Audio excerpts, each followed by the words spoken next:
മുനിസിപ്പാലിറ്റികളിലേക്ക് വരുമ്പോൾ അവിടെ മാറ്റമുണ്ടാകുന്നു. UDF ആണ് മുനിസിപ്പാലിറ്റികളിൽ മുന്നിൽ നിൽക്കുന്നത്. ചെർപ്പുളശ്ശേരിയിൽ UDF ആണ്, ചിറ്റൂർ തത്തമംഗലത്ത് UDF ആണ്, മണ്ണാർക്കാട് UDF ആണ് മുന്നിൽ നിൽക്കുന്നത്. ഒറ്റപ്പാലം അതേസമയം LDFിൻ്റെ കയ്യിലാണ്. NDAക്ക് പാലക്കാട് മുനിസിപ്പാലിറ്റി നിലനിർത്താൻ സാധിച്ചു എന്നതാണ് ആശ്വാസം. ഷൊർണൂരിൽ ഇത്തവണ അവർ ഭരണം പിടിക്കുമെന്ന വിലയിരുത്തലുകൾ ഉണ്ടായിരുന്നു. പക്ഷേ 17 വാർഡുകളിൽ വിജയിച്ചുകൊണ്ട് LDF ആണ് മുന്നിലെത്തിയിട്ടുള്ളത്. 12 വാർഡുകളിൽ NDAക്ക് പക്ഷേ വിജയിക്കാൻ സാധിക്കുകയും ചെയ്തിട്ടുണ്ട്.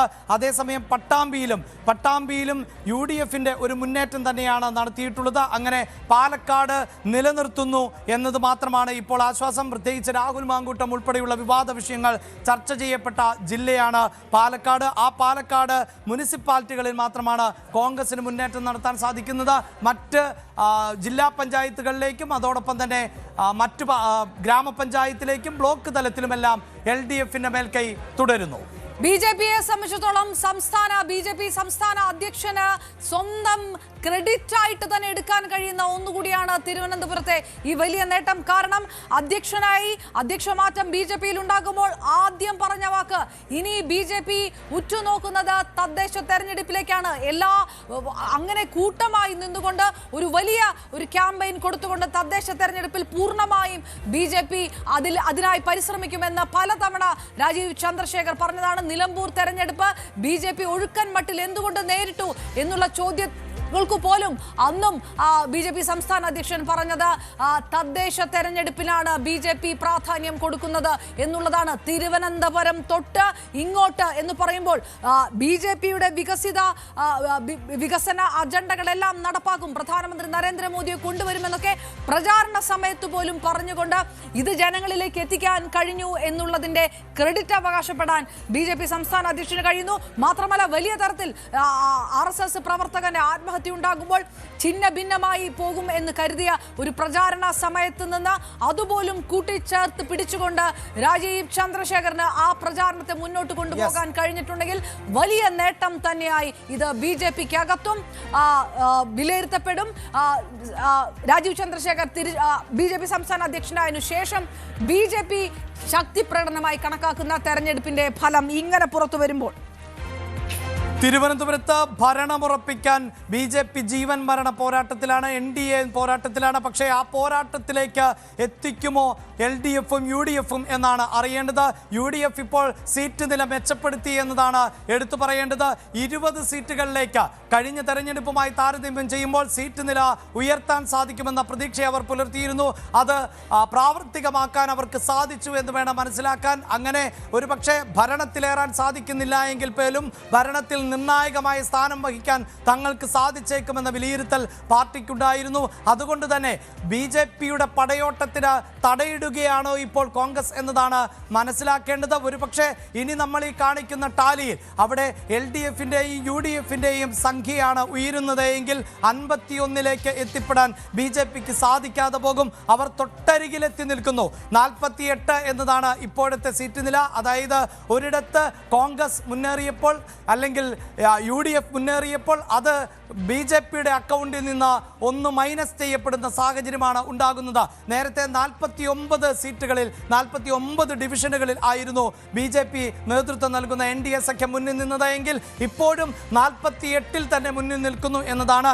ഇനി 3 കൂടി വിജയക്കൊടി പാറിക്കുക എന്നതാണ് BJPയുടെ ലക്ഷ്യം. അതായത് ഈ 48 സീറ്റുകൾ നിലനിർത്തുക, അതോടൊപ്പം തന്നെ 3 സീറ്റുകളിൽ വിജയിക്കുക. അങ്ങനെ 51 വിജയിക്കാനായാൽ ചരിത്രം പിറക്കുക തന്നെ ചെയ്യും. ആ സ്വപ്നത്തിലേക്കുള്ള യാത്ര, അതായത് കാലങ്ങളായുള്ള കാത്തിരിപ്പ്. തിരുവനന്തപുരം പോലെ ഉള്ള ഒരു പ്രദേശം BJPക്ക് എക്കാലവും വേരോട്ടമുണ്ടായിരുന്ന, ഒരു പക്ഷേ BJP രൂപീകൃതമാകുന്നതിന് മുമ്പ് തന്നെ BJPയുടെ മാതൃസംഘടനകൾക്ക് പോലും വലിയ വേരോട്ടമുണ്ടായിരുന്ന ഇന്നലകൾ ആണ് തിരുവനന്തപുരത്തിന് പറയാനുള്ളത്. അതുകൊണ്ട് തന്നെ BJPക്ക് ആദ്യമായി നിയമസഭയിലേക്ക് അക്കൗണ്ട് തുറക്കാൻ സാധിച്ചത് തിരുവനന്തപുരത്ത് നിന്നായിരുന്നു, നേമത്ത് നിന്നായിരുന്നു, O രാജഗോപാൽ എന്ന BJP നേതാവിലൂടെയായിരുന്നു.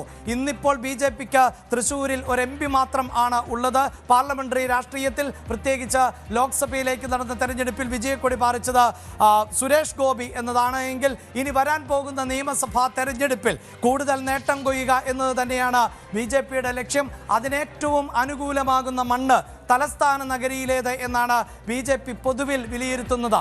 അതുകൊണ്ട് തന്നെയാണ് BJPയിലെ ഈ പോരാട്ടം ഒരുപക്ഷെ BJPക്ക് തിരുവനന്തപുരം കോർപ്പറേഷൻ പിടിക്കാൻ സാധിച്ചാൽ അത് വലിയ ആത്മവിശ്വാസം നൽകുന്ന ഒന്നായി മാറും എന്നതുകൊണ്ട് തന്നെയാണ് അത്രമേൽ കരുത്തുറ്റ പോരാട്ടം നടത്തിയത്. പക്ഷേ അവസാന ഘട്ടമുണ്ടായ ചില വിവാദങ്ങൾ അതാണോ BJP ആ ലക്ഷ്യത്തിൽ തൊട്ടടുത്ത് ആ യാത്ര അവസാനിപ്പിക്കാൻ പോകുന്നത് എന്നതും നമുക്ക് അറിയില്ല. കാരണം 51 ആ മാജിക് നമ്പർ. അതിന് തൊട്ടടുത്താണ് BJP എത്തി നിൽക്കുന്നത്. ഭരണം പിടിക്കാൻ ഇനിയിപ്പോൾ സ്വതന്ത്രരുടെ കൂട്ടുപിടിച്ചാൽ പോലും ഒരു സ്വതന്ത്രൻ മാത്രമാണ് ഇപ്പോൾ അവിടെ.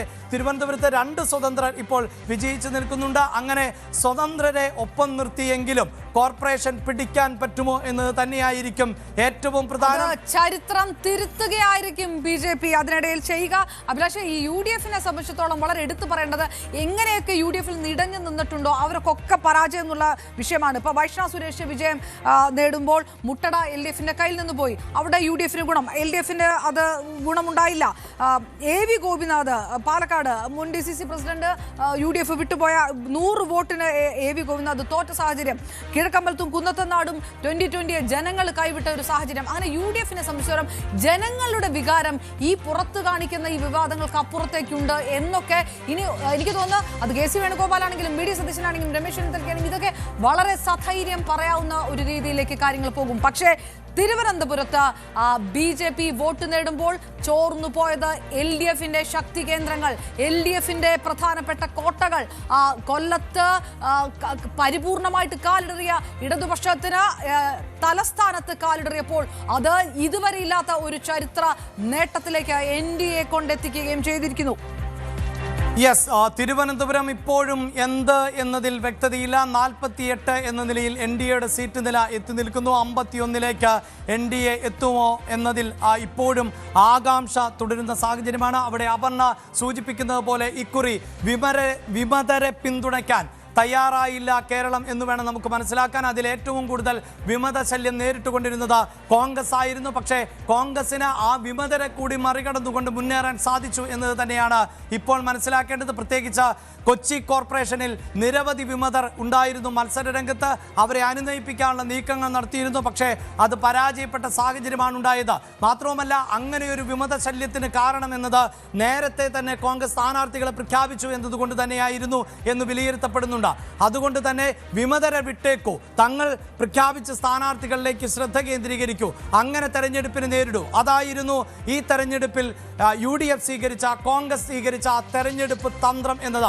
ഒരു ഈ ഇലക്ഷൻ സ്ട്രാറ്റജി അവരുടേത് വിജയം കണ്ടു എന്ന് വേണം പറയാൻ. പൊതുവെ എല്ലാ ഭരണവിരുദ്ധ വികാരങ്ങളെയും ഏകോപിപ്പിച്ചുകൊണ്ട് ശബരിമലയിലെ സ്വർണ്ണക്കടത്ത് അടക്കം തെരഞ്ഞെടുപ്പ് വിഷയമാക്കിക്കൊണ്ട് അവർ തെരഞ്ഞെടുപ്പ് പ്രചാരണത്തിന് ഇറങ്ങിയിരുന്നു. അപ്പോഴും രാഹുൽ മാങ്കൂട്ടം പോലെ തിരിച്ചടിക്കാൻ പറ്റുന്ന വിഷയങ്ങൾ അവർക്ക് തലവേദനയായി മാറിയിരുന്നു.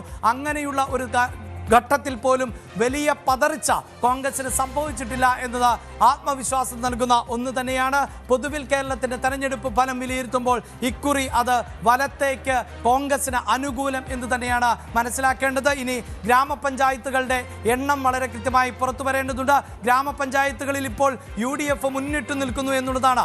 400-ലധികം ഗ്രാമപഞ്ചായത്തുകൾ നേടും എന്നതായിരുന്നു UDF-ന്റെ അവകാശവാദമെങ്കിൽ ഇപ്പോഴിതാ 453 എന്ന നിലയിലേക്ക് അത് ഉയർന്നിരിക്കുന്നു എന്നുള്ളതാണ്. കഴിഞ്ഞ തെരഞ്ഞെടുപ്പുമായി താരതമ്യം ചെയ്യുമ്പോൾ വലിയ മുന്നേറ്റം ആണ് ഇപ്പോൾ ഗ്രാമപഞ്ചായത്തുകളിൽ UDF നടത്തുന്നത് എന്നത് എടുത്തു പറയേണ്ടതാണ്. നമ്മൾ കഴിഞ്ഞ ഡേറ്റകളുമായി വളരെ പെട്ടെന്ന് ഒരു താരതമ്യത്തിലേക്ക് പോവുകയാണെങ്കിൽ 2020-ലെ ഗ്രാമപഞ്ചായത്തുകളുടെ എണ്ണം പരിശോധിച്ചാൽ 580 ഗ്രാമപഞ്ചായത്തുകളായിരുന്നു LDF-നുണ്ടായിരുന്നത്. UDF-ന് 340 എന്നതാണ്. ഇപ്പോഴിതാ 100-ലധികം ഗ്രാമപഞ്ചായത്തുകളിൽ മുന്നിട്ട് നിൽക്കുന്നു എന്നതാണ് എടുത്തു പറയേണ്ടത്. NDAയെ സംബന്ധിച്ചിടത്തോളം വലിയ നേട്ടം തന്നെയാണ് കൈവരിക്കാൻ സാധിച്ചിട്ടുള്ളത്. കഴിഞ്ഞ ഗ്രാമപഞ്ചായത്തുകളുടെ എണ്ണം എന്നത് 12 ആയിരുന്നു. ഇത്തവണ NDA ഗ്രാമപഞ്ചായത്തുകളുടെ എണ്ണം ഇരട്ടിയിൽ അധികമാക്കി എന്നുള്ളതാണ്. 26 ഇനി ഇതാ ബ്ലോക്ക് പഞ്ചായത്തുകളുടെ പട്ടിക പരിശോധിക്കൂ. 152 ബ്ലോക്ക് പഞ്ചായത്തുകൾ ആണ് സംസ്ഥാനത്ത് 2020-ലെ തെരഞ്ഞെടുപ്പിൽ ഉണ്ടായിരുന്നത്. അതിൽ 111 ഇടത്തും LDF-ന്റെ തേരോട്ടമായിരുന്നു. 40 ബ്ലോക്ക് പഞ്ചായത്തുകളിൽ മാത്രമാണ് UDF മുന്നേറാൻ സാധിച്ചിരുന്നത്. ഒരേ ഒരു ബ്ലോക്ക് പഞ്ചായത്ത് മാത്രമാണ് NDAക്ക് ഉണ്ടായിരുന്നത്. പ്രേക്ഷകരെ, ഞങ്ങളുടെ സ്ക്രീനിൽ വലതുഭാഗത്ത് താഴെ കാണാൻ സാധിക്കുന്നത് ബ്ലോക്ക് പഞ്ചായത്തിന്റെ ഉൾപ്പെടെയുള്ള കണക്കുകളാണ്. ആ ബ്ലോക്ക് പഞ്ചായത്തിന്റെ കണക്കുകൾ നിങ്ങൾ ശ്രദ്ധിക്കുക. അതിൽ UDF മുന്നിട്ട് നിൽക്കുന്നു എന്നതാണ്. 81 ഇടങ്ങളിൽ UDF മുന്നിട്ട് നിൽക്കുന്നു. 2020 തെരഞ്ഞെടുപ്പിൽ ഇതായിരുന്നില്ല ചിത്രം. 111 ഇടങ്ങളിലായിരുന്നു ഈ LDF മുന്നിട്ട് നിന്നത്.